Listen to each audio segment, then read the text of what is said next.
पाकिस्तान ना, एक है मेन स्ट्रीम पाकिस्तान जो आप टीवी पे देखते हैं, हम बड़े मेहमान नवाज हैं, हाँ। ये हमारा कल्चर है, हाँ। ठीक है ना, ये सिर्फ गोरों के साथ होता है। अगर आपको लगता है कि पाकिस्तानी मेहमान नवाज है, आप जाएं, मरी में वो एक बिल्कुल गधे जैसा घोड़ा होता है, उस पर बिठा के 1000 रुपये मांग रहा होता है, बेसुरी बांसुरी बजा के भी वो कह रहा होता है मुझे नीला नोट दो। तो मेहमान नवाजी ना सिर्फ गोरों के लिए, हाँ। वो हमारे लिए तो ऐसी कोई मेहमान नवाजी, टूरिस्ट अवाम के लिए बस, ठीक है, अपने की तो खाल खुल उतार लेते हैं, हाँ। अब ऐसे ही एक बार मैं ट्रेन में जा रहा था और ऐसा हुआ कि एक कोरियन लड़की मिल गई मुझे।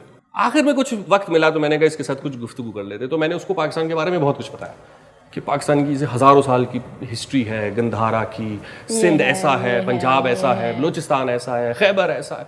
जब मैंने उसको सारा समझा दिया ना तो उसने एंड में कहा अच्छा ऐसा है, मुझे ना वॉशरूम जाना है। मतलब वो तो ठीक है, हाँ वो सही है, मुझे जरा वॉशरूम ले जाओ, बहुत खिला दिया तुमने कल्चर।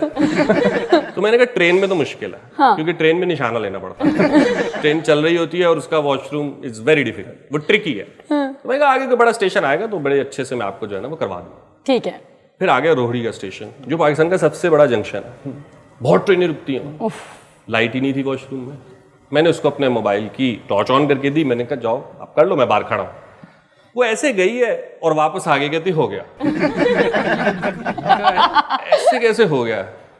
मैं अंदर गया और मैंने जब टॉर्च से देखा तो मतलब फ्लश के अलावा हर जगह बमबारी थी, कंप्लीट तबाह हाल। और उसके बाद मैं सोचता रहा कि मैं सारे रिश्ते उसको क्या बताता है। आप उसको बताते कि इंस्टॉलेशन आर्ट है।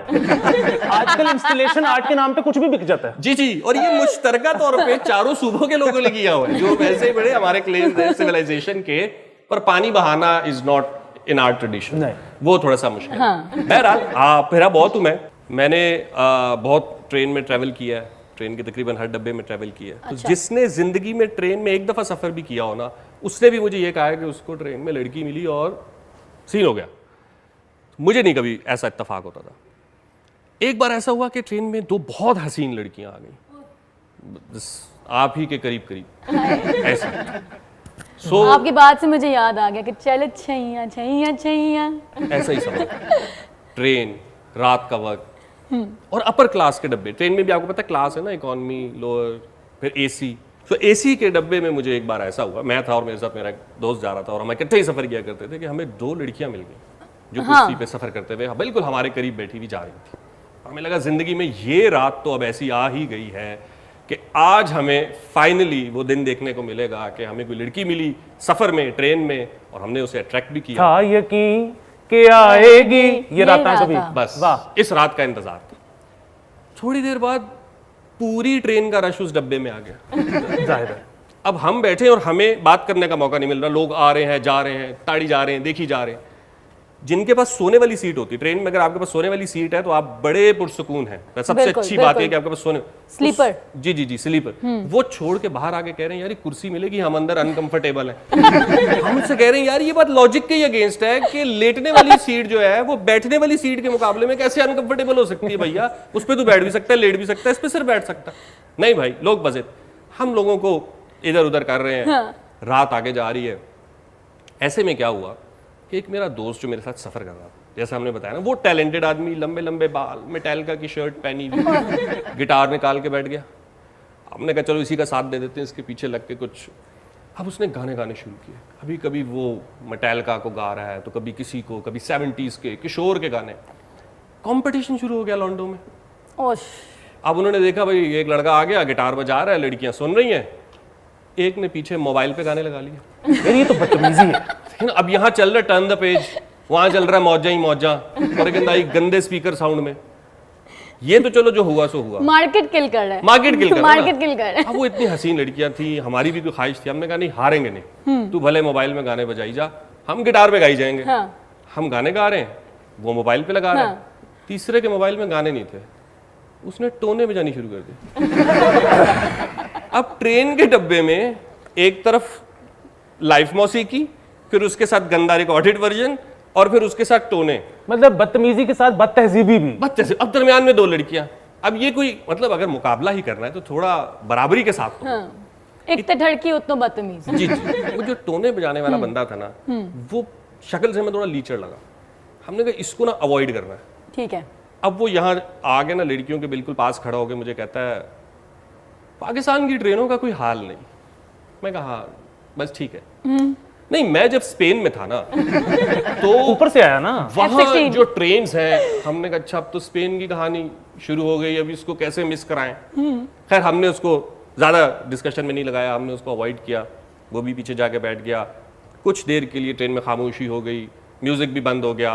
अब एक ओपन फाइट थी कि कौन फाइनली उन लड़कियों को अट्रैक्ट करेगा। अब अपने इखलाक से मुतासिर करना। अब आपने अपने इखलाक से मुतासिर किया। और हम अगली गेम सोच ही रहे थे कि अचानक ना मुझे ऐसे आवाज़ सुनाई दी कि जैसे कोई बहुत ही कोई लोकल लैंग्वेज में बात हो रही है पर मुझे समझ नहीं आ रही। तो मैंने अपने दोस्त से पूछा, मैंने कहा ये आवाज़ कहाँ से आ रही है?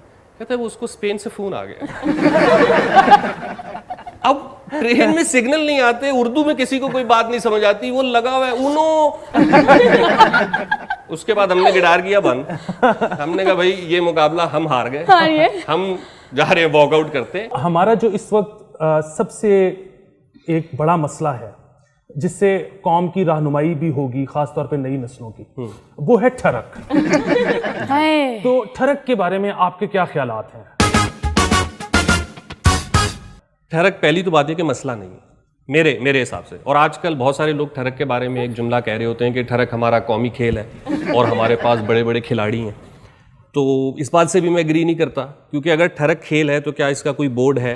आपने कभी इसके मुकाबले देखे हो? कोई ग्राउंड है जहाँ पे इंसान जाके ठरक निकाल सके? तो ठरक खेल भी नहीं है और ठरक मसला भी नहीं है। ठरक एक एनर्जी है जो आपके अंदर मौजूद होती है। मुख्तलिफ चीज़ों की तरफ आप अट्रैक्ट होते हैं। अब आदमी को सनराइज क्यों अच्छा लगता है, सनसेट क्यों अच्छा लगता है, ये जो हमने गज़लें कही हैं, ये जो हमने गीत बनाए हैं, ये जो पेंटिंग्स हुई हैं, अगर इंसान ठरकी ना होता, किसी जानिब माइल ना होता, तो क्या ये सारा फनून लतीफ़ा क्रिएट हो सकता था? मैं कल से सनसेट और सनराइज को मैली निगाह से देखने की देखिए बात यही है कि हमने जब भी ठरक या ठरकी के बारे में बात सुनी है, हमेशा इनसे सुनी ना जो ठरक के हामिल हैं, जो इसको पोजेस करते हैं, इस एनर्जी को, उनका भी तो मौक़िफ़ सुने ना कि आखिर बात क्या है। तो मुझे लगता है कि एक अताशाद का बड़ा खूबसूरत शेर है कि सैलाब को ना रोकिए, रास्ता बनाइए, किसने कहा था घर लबे दरिया बनाइए। तो ठरक की एनर्जी आपके अंदर है, इसको चैनलाइज करना है। मसला तो ये है कि ठरक निकालनी कैसे है। स्कूल और कॉलेज में हमारे क्या होता है?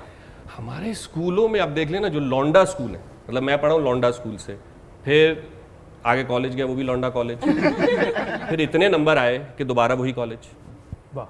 फिर यूनिवर्सिटी गया। मैंने सुना है आप अपनी मुस्तकिल मिजाजी की वजह से अपने से जूनियर्स के क्लास फेलो भी रहे। मैं अल्हम्दुलिल्लाह जी, मुसलसल ये हमारे साथ होता रहा कि हम जो है जिनकी रैगिंग किया करते थे, फिर बाद में उनकी मिन्नतें भी किया करते थे कि हमें पढ़ा दो। सो जैसे कहते हैं एक मछली सारे तालाब को गंदा करती, एक लड़की पूरे जंगल को ना ऐसे शहर बना देती। यूनिवर्सिटी में एक लड़की थी हमारी क्लास में और एक भी बद तहजीब लौंडा नहीं था। मुझे लगता है मैं, लेकिन जैसे ही वो जाती थी, लड़कों की औकात बाहर आ जाती थी। लड़कों के कभी आप जोक्स देखें, उनकी एंजॉयमेंट्स देखें, 10-10 लौंडे अकेले बीच पे जा रहे हैं पिकनिक करने, ये तो जिंदगी है। पहाड़ों पे चढ़ रहे हैं अकेले, सेल्फियां ले रहे हैं अकेले, डिनर की तस्वीरें लगा रहे हैं। यार थोड़ा इंक्लूसिवनेस होनी चाहिए।